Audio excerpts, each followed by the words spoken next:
নমস্কার সকলকে। তো বন্ধুরা, এই ভিডিওতে আমরা যে সমস্ত বিষয়গুলো নিয়ে কথা বলবো তার মধ্যে অবভিয়াসলি আইএসএল নিয়ে আপডেট দেবো। আগামীকাল বেশ কিছু ইম্পর্টেন্ট আপডেট আসতে চলেছে আইএসএল নিয়ে, এবং সেই সঙ্গে মোহনবাগান দলকে নিয়ে কথা বলবো। আজকে মোহনবাগান দল মানে মেন দল জুনিয়র দলের সঙ্গে একটা প্র্যাকটিস ম্যাচ খেলেছে। সেখানে দল কেমন খেললো, কোন প্লেয়ার খেললো না, কেন খেললো না, এই সকল বিষয় সবিস্তারে আলোচনা করবো এই ভিডিওতে। তো খুবই একটা ইম্পর্টেন্ট ভিডিও হতে চলেছে, অবশ্যই তোমরা ভিডিওটা শেষ পর্যন্ত মনোযোগ সহকারে দেখতে থাকো।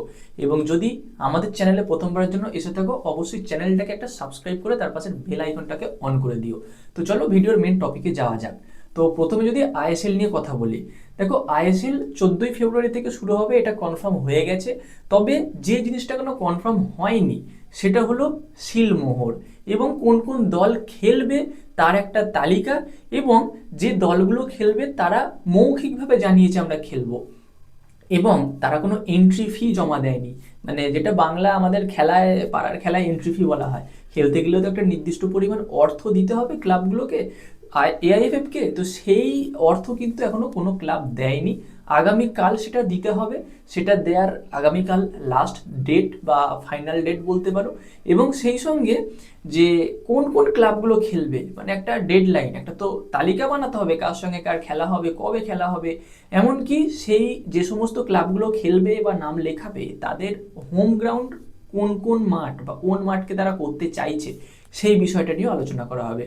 তো যেখানে আমাদের যুবভারতী ক্রীড়াঙ্গন হোম গ্রাউন্ড হবে কিনা সেই নিয়ে অবশ্যই একটা সন্দেহ আছে, কারণ এখনো পর্যন্ত পুলিশের বা আইনজীবীর মতে 1,41,00,000 টাকা খরচা হয়েছে মেসি কাণ্ডে।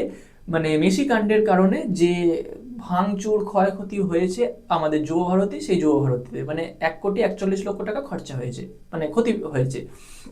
তো সেই ক্ষতিটা পূরণ করতে হবে। আর এখানে এই ক্ষতিপূরণটা কেই বা দেবে? হয়তো এআইএফএফ, যুবভারতী ক্রীড়াঙ্গনের যারা কর্মকর্তা আছে তারাই দেবে, এইভাবেই হয়তো। ক্ষতিপূরণ কে দিচ্ছে বা কারা দিচ্ছে সেইটা আমাদের প্রসঙ্গ নয়, বা সেটা আমাদের আলোচনার বিষয় নয়। আলোচনার বিষয় এইটাই যে হোম গ্রাউন্ড কি হবে। যুবভারতী যদি হয় তাহলে খুবই ভালো হবে, কারণ দর্শক আসন সংখ্যা অনেকটাই বেশি, সেখানে দর্শকরা ভালোভাবে খেলাটা দেখতে পারবে। আর যদি না হয় সেক্ষেত্রে কিশোর ভারতী আছে, Mohun Bagan ground, east Bengal ground, এইসব গ্রাউন্ডগুলো হয়তো হলেও হতে পারে।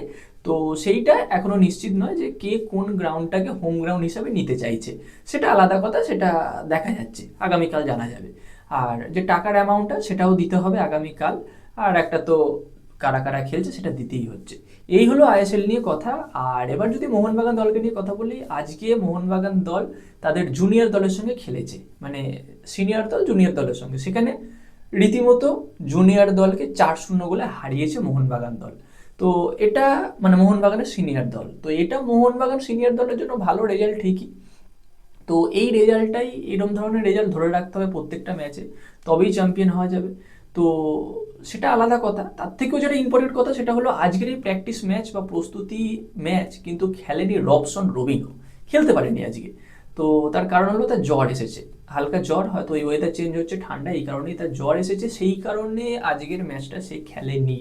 তবে এটা নিয়ে খুব একটা চিন্তা বা দুশ্চিন্তার কিছু নেই, জ্বর সামান্য ব্যাপার আছে, এটা ঠিক হয়ে যাবে।